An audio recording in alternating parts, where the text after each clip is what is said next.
रूस के राष्ट्रपति व्लादिमीर पुतिन ने अपने पर्सनल स्टाफ के लगभग 1000 मेंबर्स को बदल दिया है। ऐसा इसीलिए किया गया है क्योंकि पुतिन को डर था कि कहीं ये लोग उन्हें जहर न दे दें। एक रिपोर्ट में रूसी सरकार के एक सूत्र के हवाले से बताया गया है कि नौकरी से हटाए गए लोगों में बॉडीगार्ड्स, कुक, कपड़े धोने वाले और सचिव शामिल हैं।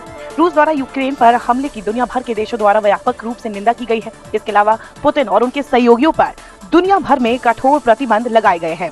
रूस पर भी प्रतिबंधों की बौछार की गई है। अमेरिका और पश्चिमी मुल्कों के अधिकारियों ने फरवरी में बार-बार चेतावनी दी थी कि रूस यूक्रेन के साथ अपनी साझा सीमा पर सैनिकों को जमा कर रहा है। उसका इरादा यूक्रेन पर हमला करने का है।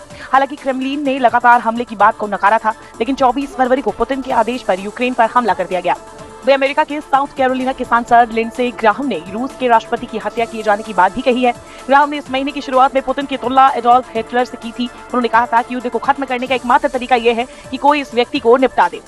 लिंडसे ग्राहम ने खास बातचीत में कहा कि ऐसा किसी विदेशी सरकार द्वारा नहीं किया जाएगा। उन्होंने कहा, क्रेमलिन के अंदर से इसका प्रयास होगा। रूसी खुफिया विभाग संभवतः एकमात्र ऐसा संस्थान बचा है जो लोगों की हत्या के लिए उन्हें जहर देता है। जहर दी जाने वाली घटनाओं को पहले क्रेमलिन से जोड़कर देखा जाता था। क्रेमलिन के आलोचकों को नर्व एजेंट नोविचक दिया जाता था। पुतिन के सबसे बड़े आलोचक अलेक्सी नवाल्नी को अगस्त 2020 में नोविचक दिया गया था, लेकिन इलाज मिलने की वजह से वो जीवित बच गए थे। हालांकि वर्तमान समय में वो रूस की एक जेल में बंद है। वह यूक्रेन और रूस के बीच चल रहे युद्ध की वजह से अभी तक लाखों लोगों को देश छोड़ना पड़ा है। इन लोगों ने पोलैंड, रोमानिया, मोल्दावा जैसे मुल्कों में शरण ली हुई है।